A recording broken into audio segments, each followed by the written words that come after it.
So, I usually fumble through this, so I apologize if I do today again. Okay, so what we're going to be covering in today's webinar, it has to do with catching calico bass and kelp heads wherever you fish. I mean, this information applies anywhere where there's bass, from Baja to Santa Barbara. It really doesn't matter where you are. It's all pretty standard information. The first step is reading and interpreting conditions. And that talks about when you're already out there and you find a bed you want to fish, and or an expanse of beds you want to fish, be it San Clemente Island or Palos Verdes or La Jolla. You're going to have to understand what the conditions are doing. And then once you do understand what the conditions are doing, you need to break down the bed you're fishing to understand where those fish are going to be, and then find a body of fish, and then find a presentation that works based on the situation you're given. So these are really, it's a really simple procedure, actually. A lot of people put a lot of thought, and I know I way overthink things all the time, but let's go on to our next step here. So the first step is finding kelp bed conditions.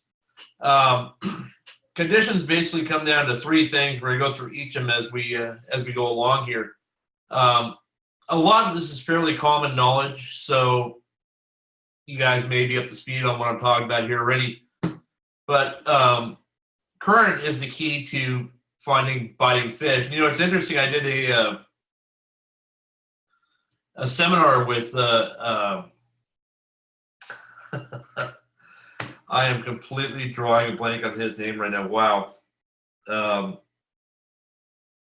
Vancer from Dana Point, I apologize, over the at the Pacific Coast Sport Fishing Show, and he made a very good example, or a very good explanation of the effect that current has on fish. The minute current starts running, whatever direction it's running, the fish have to start swimming to hold their position. So that's basically like if you're standing still and suddenly someone flips a switch and now there's a treadmill running underneath you. This treadmill causes the fish to burn calories, and as a result, they need to eat. So I've heard a lot of reasons why current makes fish bite. I'd always assumed it delivers fish or bait fish to them and all these other things. What it really comes down to is the fact that they're burning calories and they get hungry because they're swimming for hours at a time to stay stationary or to hold their position in the current. So finding areas with current is pretty key to getting bit. Wherever you're fishing, there's going to be land, there's going to be a kelp bed, and there's going to be open water. There may be open water between the kelp bed and land, but that's not really a factor here. Current can come one of four basic directions: down the coast, up the coast, straight into the beach, or straight off the beach. There's a myriad of variations, angles, different things you can look at, but there's only basically three current directions that might deliver food to waiting fish. If the current is coming towards the kelp bed from open water, that's a source of food. If the current is coming down the coast, that's a source of food. If it's coming up the coast, that's another potential source of food.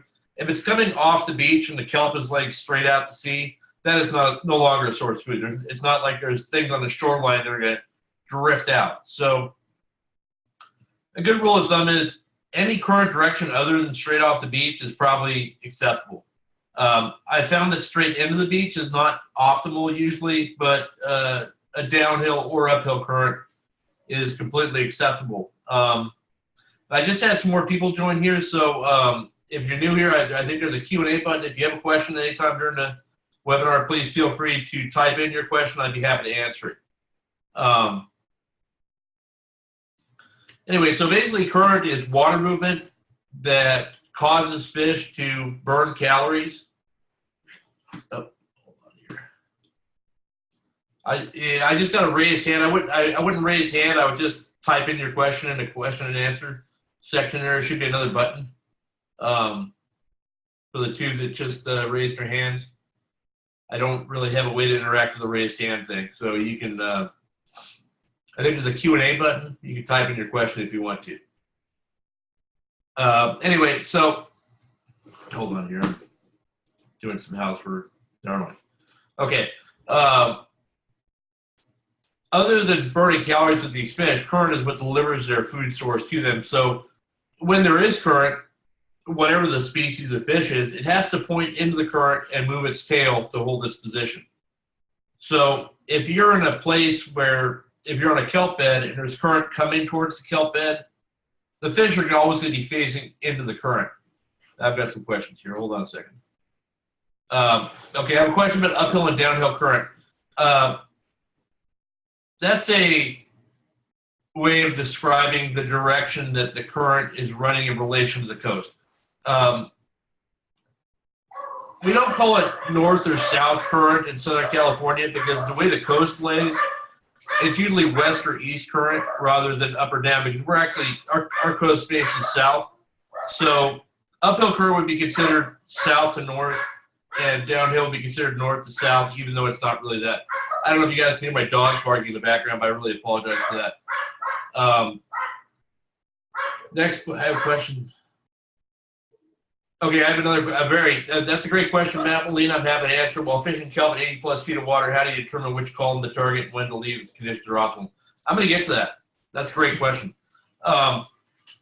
Basically, where we're at right now is that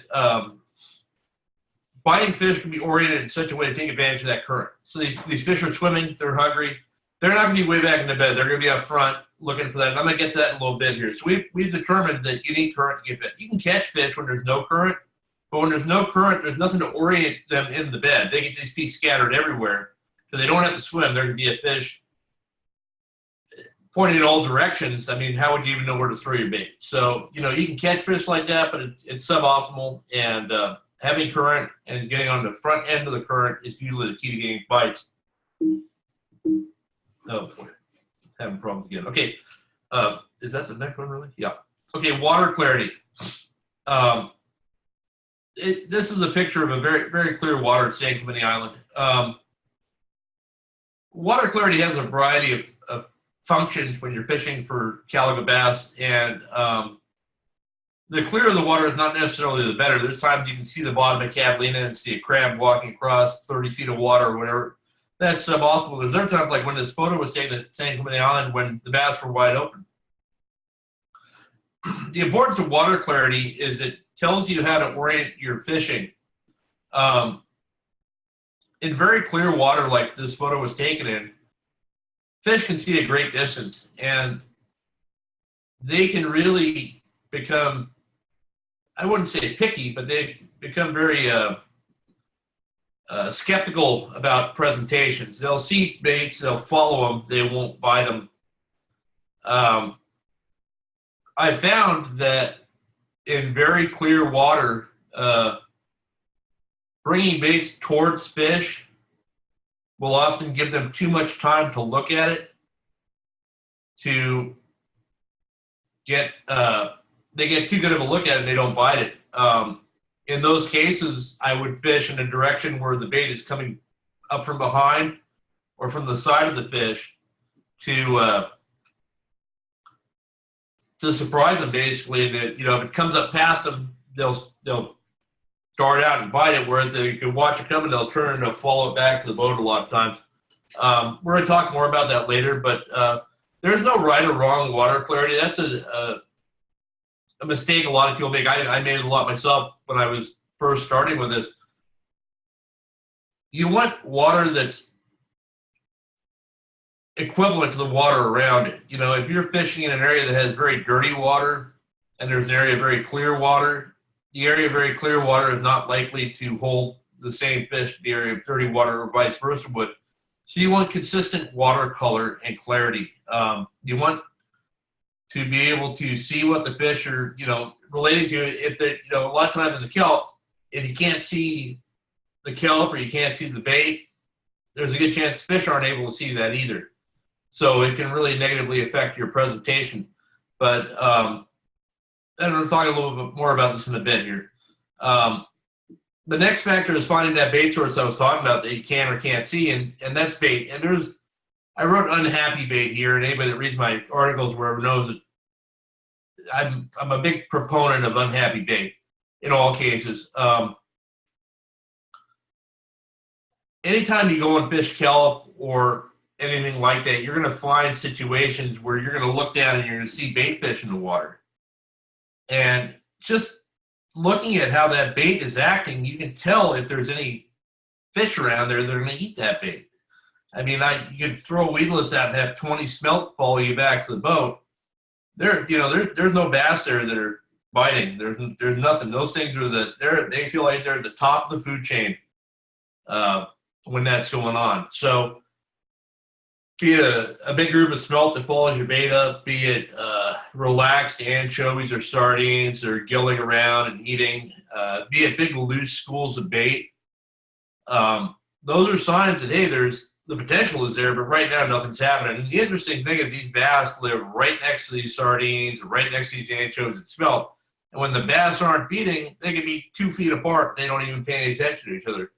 Once, for whatever reason, they get hungry, that bait realizes that and they run. And the only reason that bait relates to the kelp is because it's using that same current the bass are to feed on plankton and other things and using the stalks of kelp for cover. So you can tell when bait is unhappy. It's going to be in tight balls. It's going to be moving fast. It's going to be swimming in direction other than with or against the current. Happy bait swims either into the current or goes down current. Unhappy bait shoots side to side in the current. And the reason they're doing it is to evade predation, really. There's no reason for a bait fish. They can't feed going sideways to the current. These are important things. And you'll find that the smaller and tighter the bait schools, the more feeding that's going on around there. So a lot that has to do with calico bass fishing has to do with what you're seeing in the water. I don't really know how to put that any more simply than that, but if you look at bait and it looks like there's something going on, there is something going on. Another big factor people think about is water temperature. I don't really even consider it when I'm fishing bass. The water temperature is whatever it's going to be. I mean, I've had enough tournaments where the water temperature was unfavorable, and I've managed to catch fish. I've had plenty of tournaments where the water temperature was great, and the fishing sucked. So one of the things that actually Benny Florentino told me about it years ago, and it's 100% true. What bass don't like is big temperature changes that are sudden. If the water is 56 degrees, but it's 56 degrees for 2 weeks, the bass are going to be biting. They have to eat every day. They don't care. If the water temperature was 64 yesterday and it drops to 60 today, the bass might not be biting.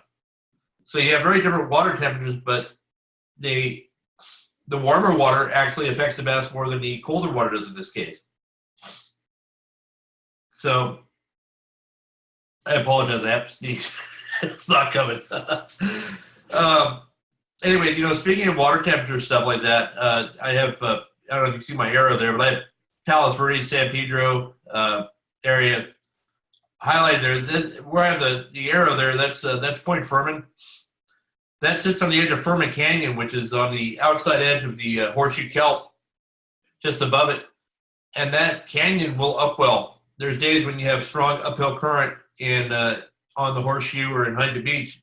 A lot of times that current will pull cold water out of the Furman Canyon.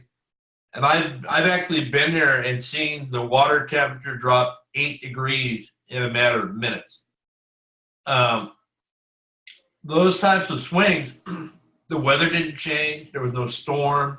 There was no nothing. There was an upwelling caused by current that pulled cold water out of the canyon, dumped it on the coast, and completely changed the way the entire area fished.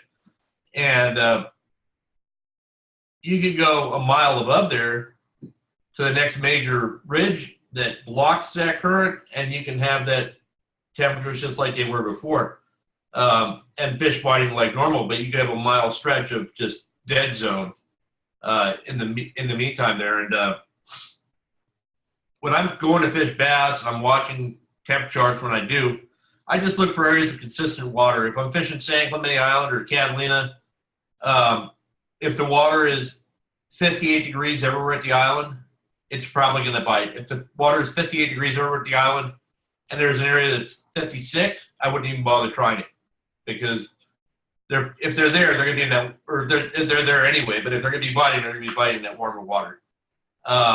So keep an eye on temperature. If you're on the water and you're traveling along wherever you're fishing, I would watch for peaks and drops. But as long as you have stable weather, even during the winter, we've had plenty of good weedless bites and 54-degree, 55-degree water. I was up at Santa Rosa catching wide open calicos in 54-degree water that hit wolf packs like it was the middle of summer a couple weekends ago. So consistent water and water that's appropriate to where you are. So if you're at an island or on the coast and the water everywhere you go is a certain temperature, you find an area that's colder than that, it's probably not going to be biting. If you find an area that's warmer than that, it'll probably still be biting, or might be biting a little bit better. Now, I talked before about signs of predation. These birds are actually on some yellows, but I didn't have any. I don't ever really take pictures of birds on the kelp. But these tern birds are a huge indicator of feeding activity. I actually carry binoculars with me when I'm fishing bass, and I will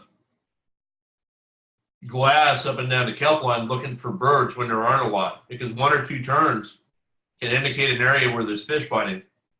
I just had a question about what temperature do calicos spawn. It's not so much of a temperature as a lunar cycle, usually in June, July, or August, depending. There's groups of bass that spawn throughout.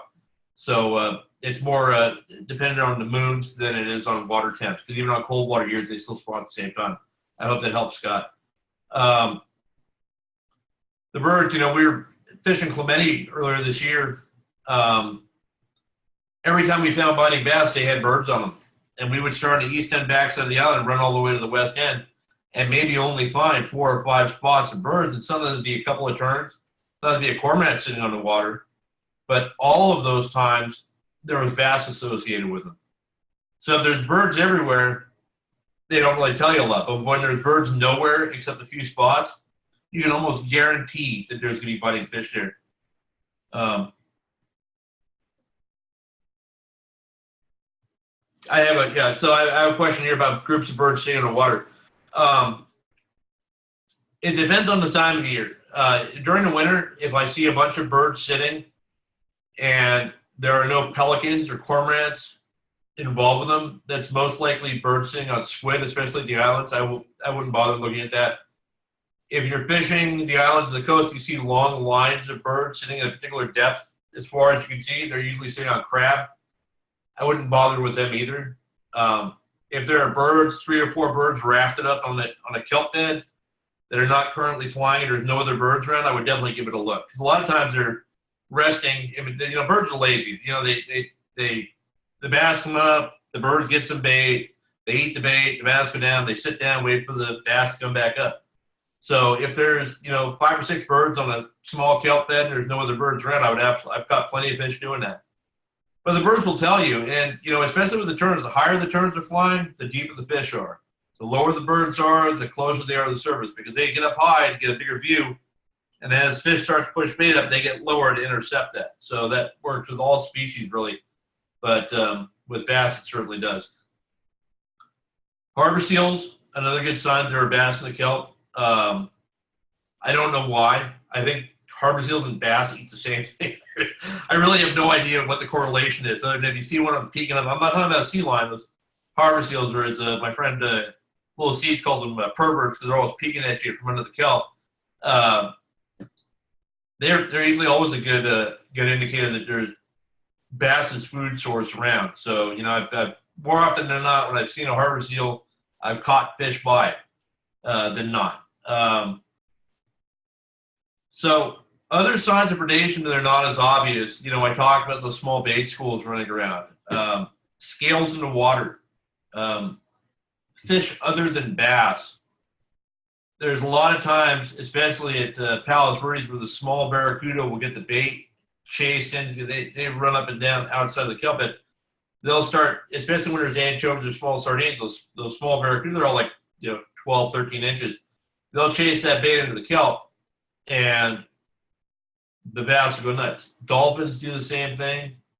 So anytime I see any kind of activity going on outside of the kelp bed, not related to the kelp or there's feeding activity, but it's close, I'll give it a couple minutes to see if it pushes up against the kelp.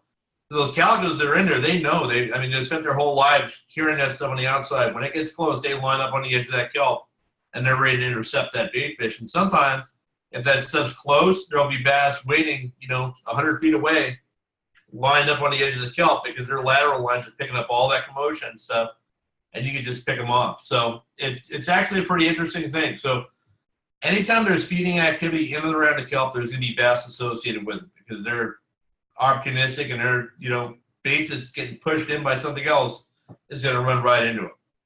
So now, so this is, okay, so here's the whole thing. We all understand conditions. They're not that difficult to figure out. But what it comes down to is you have to understand the bed and where the fish are related to it and how the fish are related to it. The question I had about the fishing kelp at 80 feet of water, how do you determine how deep the fish, where the fish are, or what's going on? This is where it all comes down to my friend Brian Davis fishing below Santa Barbara Harbor on a stretch of kelp. But this is a graphic I made. It's not the best graphic in the world. I warned you guys ahead of time. This is a screenshot from my Navionics app of Rocky Point. I wanted to show some kelp, but I really didn't want to invest enough time into this to make it very realistic, as you can tell. Anyway, so we're going to talk about this as if this spot is anywhere, and it really does apply everywhere.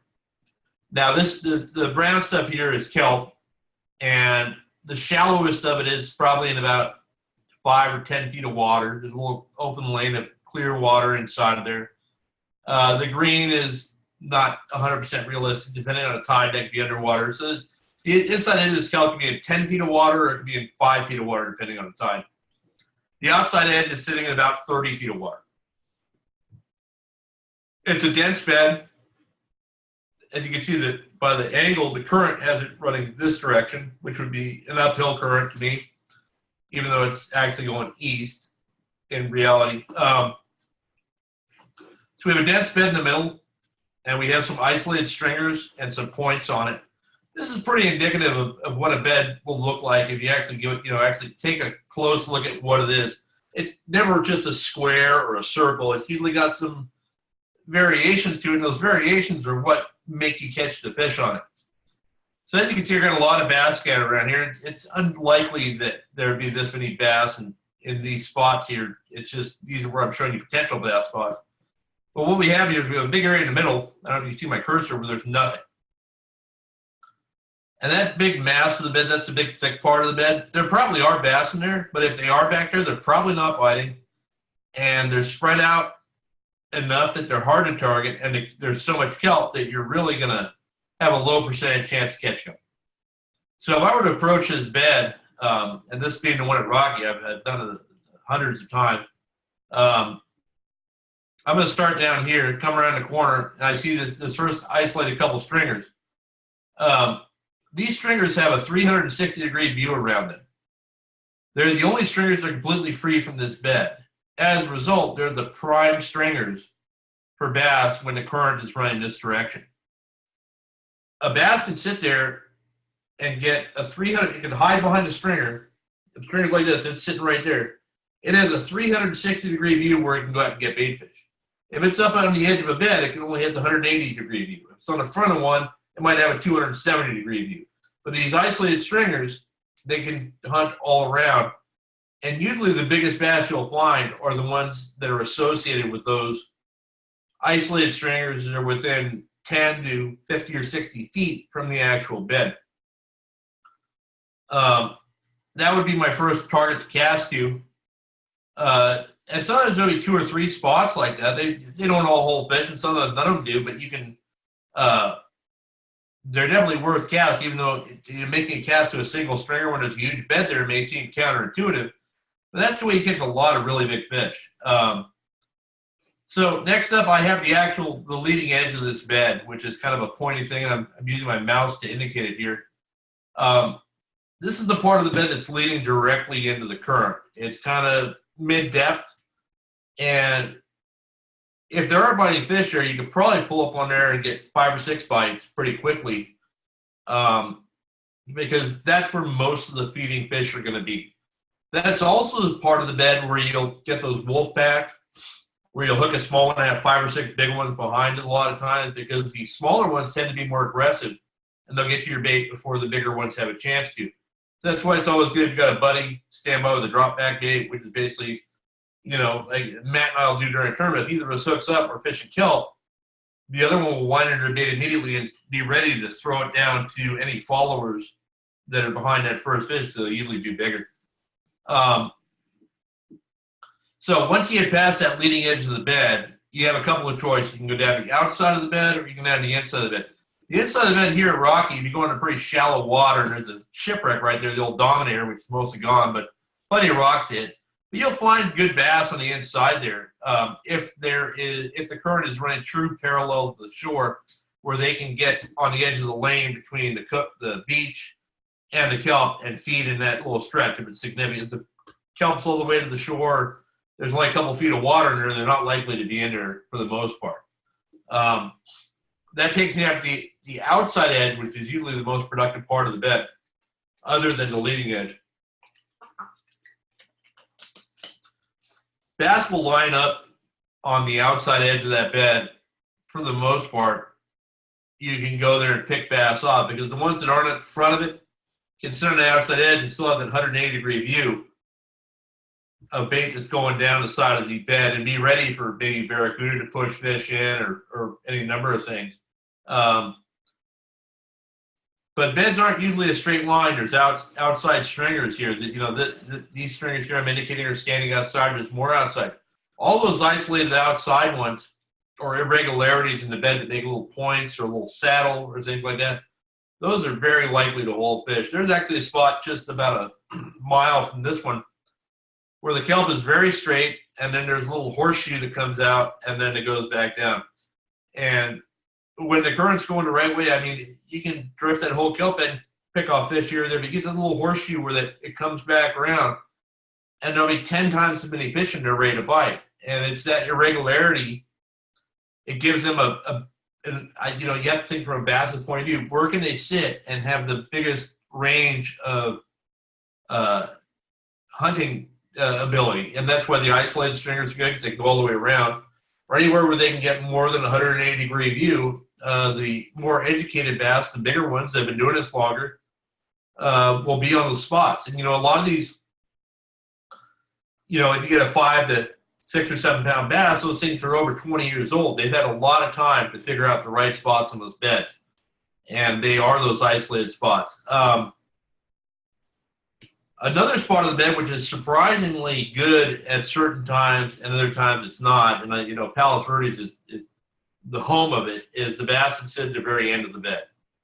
I can't tell you how many times I've caught fish on the front edge of the bed, in the middle, and there, and I get nothing. Like the back half of the outside edge, nothing. And then the last cast before I get there, it's a big one. Big fish, for whatever reason, will sit in the back end of that bed. They don't want to compete with the other fish, I'm not sure, but 2 of the biggest fish I've ever seen at Palos Verdes, which are much bigger than anything we've ever caught, came off the last cast. We didn't hook it either of them. They just, had chances, but if you fish a lot of weedless, you know how it is. We're in spots where you wouldn't think they are. If you're at San Clemente Island or Catalina when it's biting, or down at Cedros, or Santa Cruz Island, or wherever you are, even La Jolla when it's biting good, you can catch bass the entire length of the bed. But in areas to get more pressure, the population's lower, you're going to have spots that bite, and then areas that don't. So if you get to a bed, and let's say this is a bed we pull up on, and I pull up here, I catch a nice fish off the isolated stringers, I pick a couple more off the leading edge, and I might get one more off the outside edge.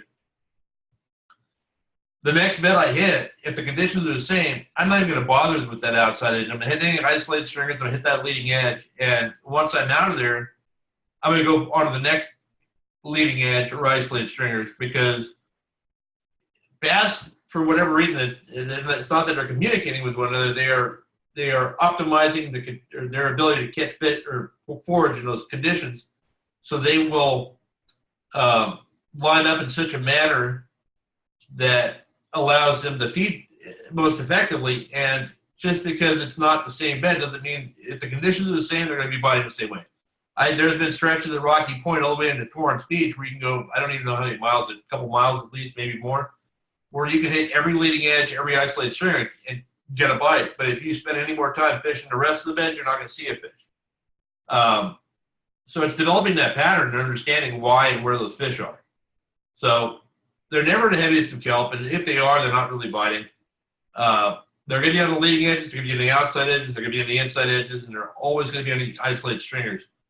So pay attention to where you are in relation to the kelp bed next time you're fishing. You might be able to say, hey, this is a leading edge, and you might catch some fish, and then go to the next bed and see if they're on that leading edge as well. And if they are, then just only look at leading edges that day. It's going to change the next time anyway. So, I had this question about fishing kelp in deep water. Just happened to slide here. This is my not my current unit, it's my older Humminbird side imaging unit. This unit is showing me that there's kelp submerged. I'm in 60 feet of water. The left side shows my up and down. You can see kelp. The right side shows my side imaging. And not only can you see kelp, but now you can determine current direction. And this current is running directly against the direction my boat is going in. So even though I can't see current in the surface, the direction the kelp is showing up on the fish finder shows that it's the opposite direction that I'm running. And I can see that the kelp is only coming up to 20 feet below the surface.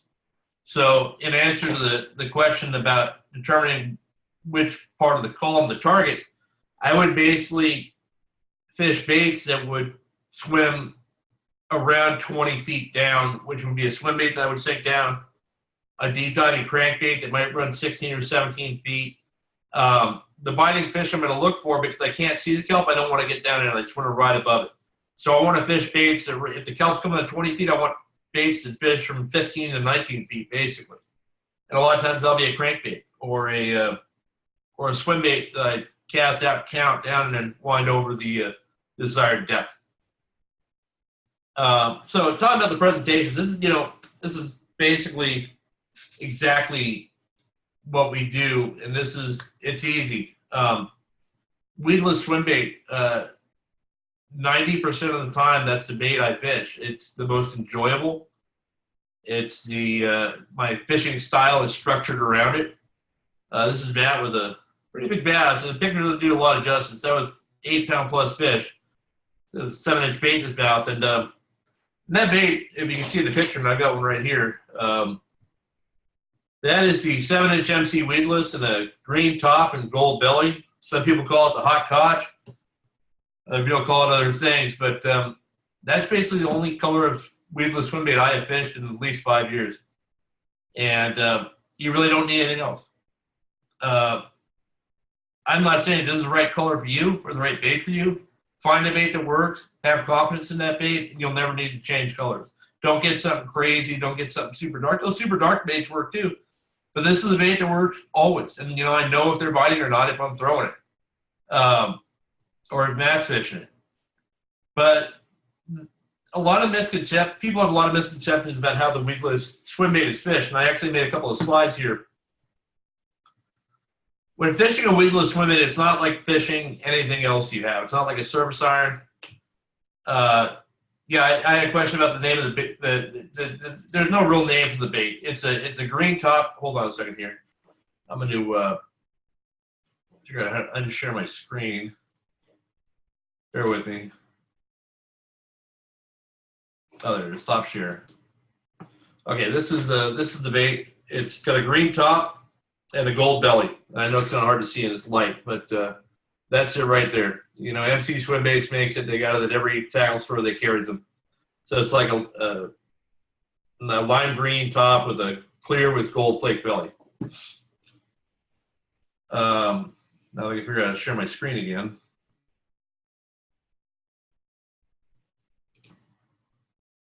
Sorry. Oh, there it is. Oh, uh-oh. Let me try that again. Share screen. There we go. All right.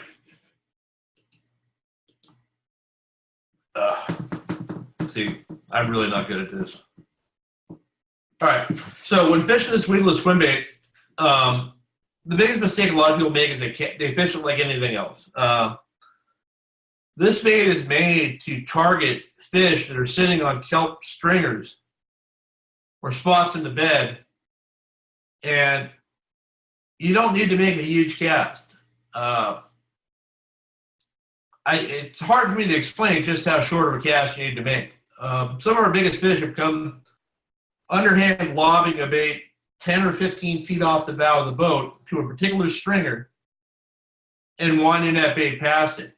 As you can see here, I made some arrows. Every one of these arrows are good casts, and every one of these arrows, sorry, this kelp's not great, it's just a cartoon I downloaded to use for my example. Every one of these arrows is casting to a stringer that has nothing but open water between the boat and that stringer. And you're not casting directly to the stringer like I am in this example, but you're casting just past it and bringing the bait back across. So if this is the stringer, you're casting past it, you're bringing the bait back and across the front of it. Because the bass can be sitting there watching for food, and they're going to see that bait come by, and they're going to bite that. And also, one of the things, talking about bait colors, I've watched it thousands of times. You make a cast on a stringer, if there's a bass there, it's going to bite, or at least come out after whatever bait. If it's hungry, it's going to come out after whatever bait you throw. So bait color doesn't matter nearly as much as getting that bait right in front of that bass's eyes. And when the stringers are coming to the surface and laid over, the bass can be hiding below that canopy, and they're going to be watching for stuff to happen. So you can bring it across. Here, I'll use my arrow. You can bring it across the front of the thing. You can bring it from behind. And we talked about it in clear water, in dirty water. I'll drive up the current and bring the bait down. I had a question about laying the bait stick. I don't. It hits the water and I start winding it. I start winding it fast. You're trying to solicit a reaction strike. This is not something you want to let the fish get a look at. You cast, the real thing gear by the time it hits the water, you burn it back past that. And the entire cast lasts about 5 or 6 feet. From the moment your bait hits the water, just past the kelp stringer, to when you're 2 or 3 feet from the kelp stringer, that's the end of your cast. The rest just wind and then make the next cast. My partner Matt is like a launch, or like a launch stringer that just hits every kelp stringer as he goes. Nothing long, 5 to 20 foot cast, underhand lob. But you're gonna get any stringer that has a bass on it is gonna bite like that. And if you do that, any bass you hook is gonna make it back to the boat without getting you tangled in the kelp. Now, the next slide shows mistakes that a lot of guys make, and I've made plenty of these in my life. Every one of these red arrows shows a cast that is casting over kelp to get to other kelp. So let's say on this cast here on the left, cast out there, you hook a big 5 or 6 pound bass on that stringer. Now what happens when you bring it into this next kelp strand? It's going to get stuck. Or this long one here. So you got to bring it past 2 kelp strands to get that fish in. That's a low percentage play. You're much better off waiting until you get past this first stringer and then making another short cast to the next stringer. And if you have a trolling motor on your boat, it's a good thing to do. Put it on high and just keep the boat moving. And you're winding fast enough that you don't need to go slow here. I mean, you're going to make 1 cast to every stringer, and it's going to be a short cast. 10 or 15 turns to handle, and you're past it. Go on to the next one. I fish from the console of my boat when, especially during tournaments, if we're targeting bass and we know they're on isolated stringers, I will stand at the console and look ahead of the boat and plan 2 or 3 stringers ahead and just steer us through while Matt is hitting every single one. And if the wind's blowing and drifting your boat, you don't have to even worry about that. You might have to turn the wheel now and then to snake over to where or drift over to where the stringers are. But I mean, that's basically all there is to it. There's nothing fancy. There's no feel like, oh, you guys are always getting them on the weedless. How you do? Well, we make 1 million casts to 1 million stringers, and we don't cast over other stringers to get to them, and we don't lose fish in the kelp. We don't do any of those things, and that's how you end up with a good day. It's a lot of work, but those strikes you get are worth it. And talking about those strikes, when you're making these short casts, every fish you catch, you're seeing it eat your bait. So you're winding the bait, you'll watch the fish race up to your bait and grab it, and you will stop winding and wait, and you'll watch the fish engulf the bait and turn, throw them some slack so they can turn, and then you set the hook on them, and you're going to hook them every time. I had a really low percentage of hookups on these weedless baits when I first started fishing, because I would just keep winding. I'd wind it out of their mouth every time. But I mean, you're hand feeding every one of these fish, and it's just a really cool thing. And if you ever get to a point where you have a situation where you can figure it out, just pay close attention to what's going on. Watch the fish turn. Know when to set the hook on them. Give them that slack line. And you're going to find that you're hooking every one of these things. And you can even say, oh, that's a small one. I don't want to hook it. You can pull the bait away from it and hope a bigger one will come through. It's actually a really cool thing. So, another great bait. The rest of these baits are not under the category of precision casting. Service iron, this was a good fish I got at Clemente earlier this year, late last year. Service iron is a great way to call the fish in from a good distance. This is the only jigs I really fish. This is a Tatty 45 mint and white. I fished the Tatty Starman 112 mint and white. Both those, that's the only color jigs I fish for everything. Kind of like the swim bait. It's kind of like a mint and white. Long cast, obviously down lanes. You don't want to cast across kelp if you wanted to stuff in the whole day. You don't let the jig sink. You don't do nothing. Have it in gear the second inch of water. And if the kelp's down a couple of feet, you can wind it right over the top of the bed.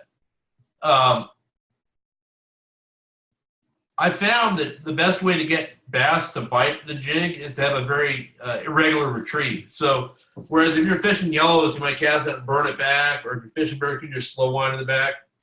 With bass, I'll wind it steadily and then speed it up real fast for 4 or 5 turns and pause it. And then go back to a regular thing and speed it up. And what I think that does is it makes it look like you're obviously trying to imitate a sardine or a smelt.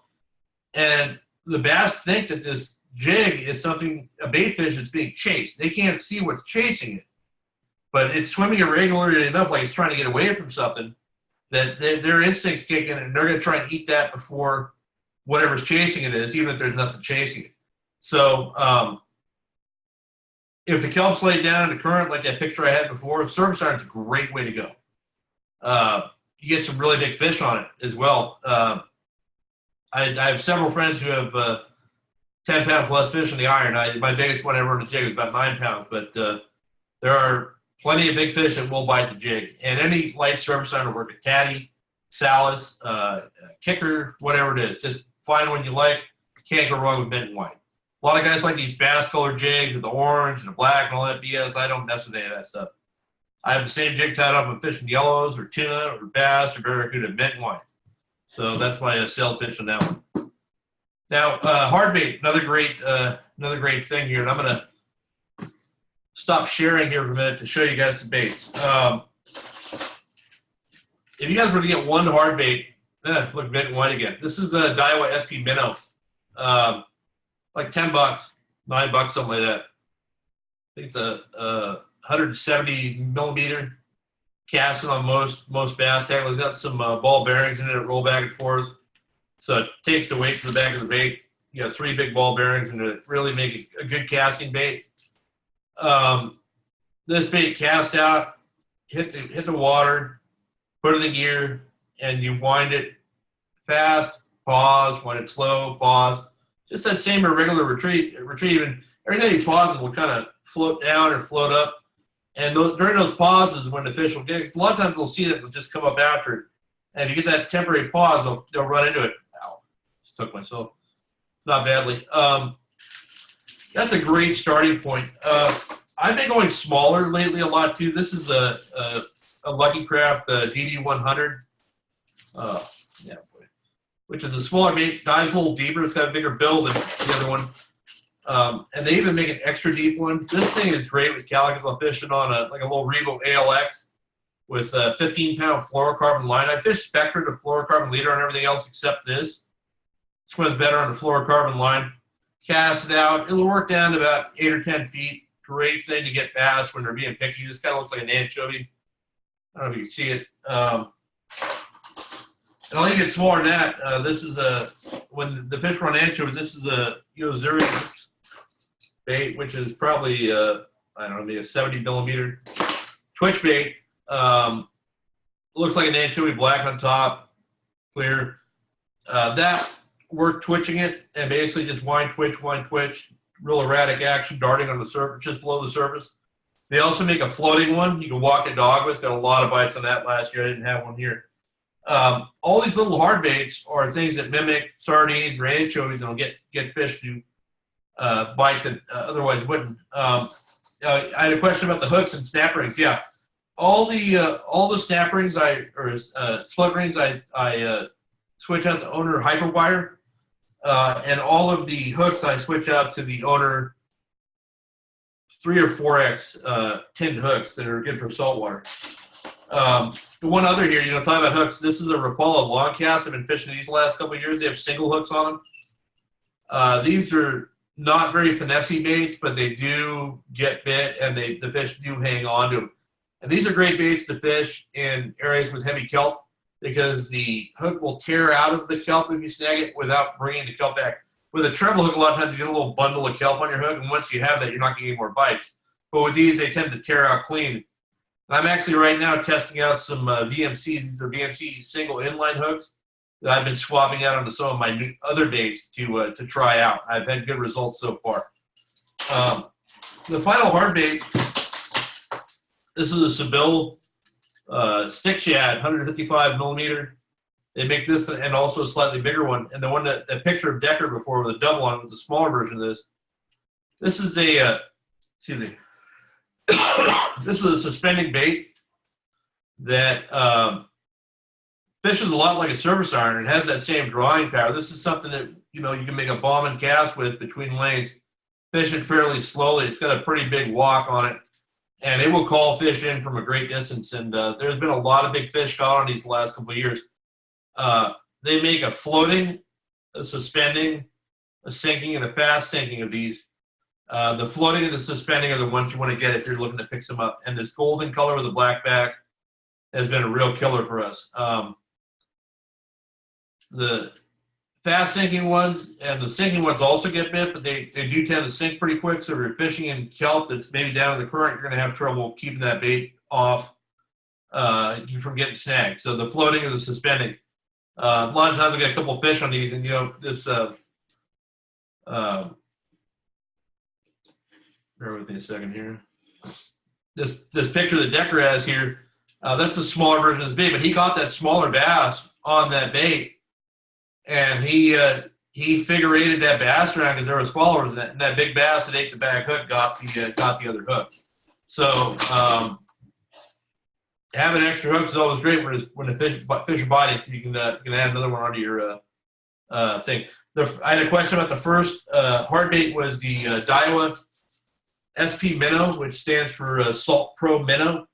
So if you Google Daiwa Salt Pro Minnow, you'll find plenty of them. They're very inexpensive. They fish great. They fish as well the expensive Lucky Crafts and other things like that. Next up is a crankbait. And this is a bait that I really didn't appreciate until a couple of years ago. My friend Jerry Mayhew turned me on to it actually, and when I started fishing saltwater bass tournaments, Jerry held the record for the biggest bag of calicos that were caught in a tournament. He had 25 pounds that he caught on crankbaits. The same one in the picture here is the Rapala bait down off Dana Point somewhere during a tournament. And I picked up a couple, and I really struggled with them at first, but I fished with Decker quite a bit. He was big on crankbaits. I kind of figured a couple things out. And Matt and I were actually lucky enough to beat Jerry's big bag of calicos with 27 pounds on crankbaits at Santa Cruz Island. But I really appreciate him showing me those baits. And it's not just a particular bait, it's the methodology that goes with fishing these things. The beauty of the crankbait is it dives deep, and it also deflects off things. And it also deflects off kelp stringers, which is interesting. You can be fishing in sparse stringers, a crankbait, wind it down to depth, be winding it, hit kelp, slack off, and have the bait float free because as you're winding, the hooks aren't what's hitting the kelp, the nose of the bait is. And as soon as you take slack off, the bait floats up this way. You still snag kelp, but not as much as you would imagine using a bait that dives down to 16 or 20 feet. And a lot of times these fish will follow that crankbait as a tight wobble. They'll see it, they'll look at it, it'll hit kelp, and it'll float back up when you pause it, and that's when those fish will bite it. Or if you snag kelp and you jerk it and it rips out and then floats up, jolts forward, rips out, floats up, the fish will bite it as well. I don't know if you can see it here. This is a Berkeley bait. It's a dredger. This thing runs at 25 feet. This is a very deep running bait. I've been fishing the last few months. It's awesome. It's got a rattle in it. Casts really good, runs deep. They also make one that runs a little shallower. This bait, I'm sure the Decker's not going to be happy with me showing anybody this. This is an Evergreen 16. I think they sell on Tackle Warehouse in the crawdad color, but this red's the first color to disappear in the spectrum when you get underwater, so it looks blue or anything else. I mean, it's an Evergreen CR16. They make them in a few different colors, like a parrot. I don't know if you guys saw that huge sea bass Decker caught last year when I was fishing with them. That was on one of these things in a parrot color. Killer bait, very durable. Don't be afraid to get the bright red one. It looks weird, but it smokes them. These baits, when any of these hard baits, you're going to want to fish through lanes in the kelp or past individual stringers. You never want to cast across the kelp. If the current's going this way, you don't want to cast this way, or you're going to be snagging and losing your bait, or just dealing with the hassle. If you don't have confidence, I've got some friends. Larry Heron's one of them. I tell him, hey, the Calicos are biting the crankbaits wide open in Santa Cruz. So he goes up there and throws crankbaits for 20 minutes. Doesn't catch anything. It's like, they're not biting. I can't catch these things. Whatever. Find the bait. Give it a day. Only fish that bait. Figure it out. It's going to happen. Just if the fish are biting, you'll catch it. Once you catch a couple fish, you'll have the confidence to keep throwing it. With the crankbait, you're going to want a slower reel, crankbait reel. This is a Revo, I don't even know what it's called, winch. It's a freshwater reel. I used them last couple of years. I'm not happy with them. I ended up swapping out the lower gears from the winch into my Revo inshores to make a more saltwater durable reel. So if you have both, you can do that. If you don't mind burning the reel, you can swap your other stuff back in your winch and make a high-speed freshwater reel. But slower gear ratio reel, 40 or 50 pound braid, 40 pound leader, and you can see there I have a snap in front of my crankbait. That's it's called a decoy egg snap. They make it a size 3, 4, and 5. I think 5 is the biggest and 3 is the smallest. I'm not sure. It might go the other way. The middle size and the bigger one on any hard bait is the way to go. Every hard bait I throw, I put one of those snaps in front of it. It gives it extra action. And with a crankbait, I'll attach that snap right to the ring on the bait, so it gives you one more link. Some baits like this Seville bait don't have it, but it gives you more action to just tying the knot to the line.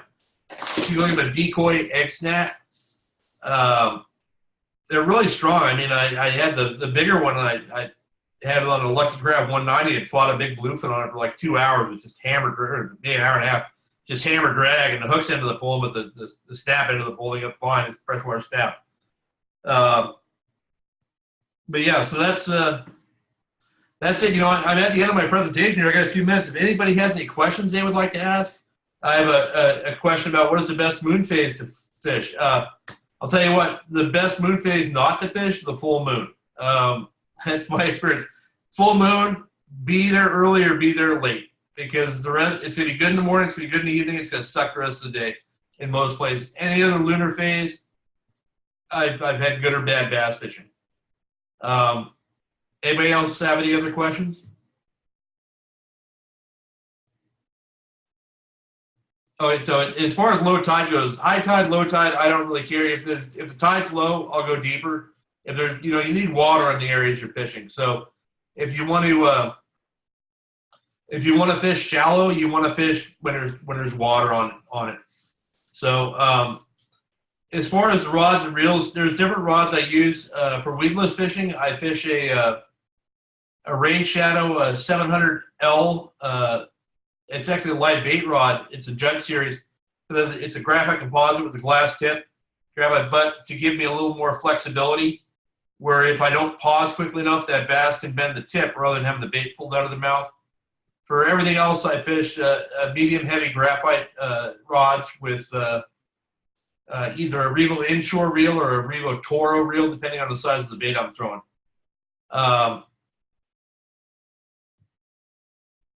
Slack tide is a good, okay, so slack tide is a really good time of fit. Yeah, that's the question. Is slack tide a good time to go or to fish? Slack tide has a better effect on non-kelp related fish.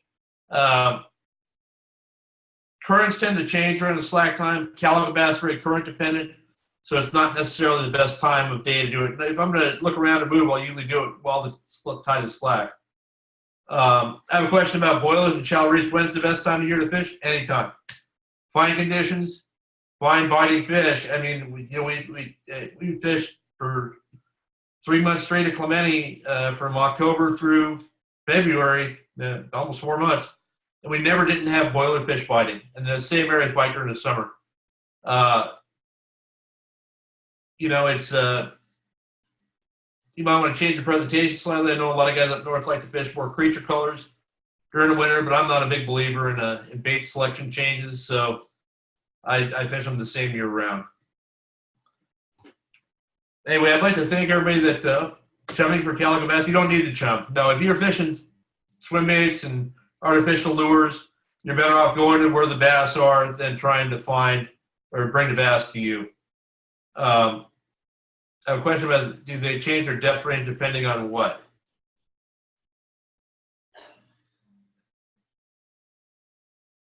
I'm missing the second part of that question. Oh, temperature. No, I used to think they did, but the fish are going to feed wherever the forage is. If there's bait swimming on the surface in 54-degree water, they're going to feed on it.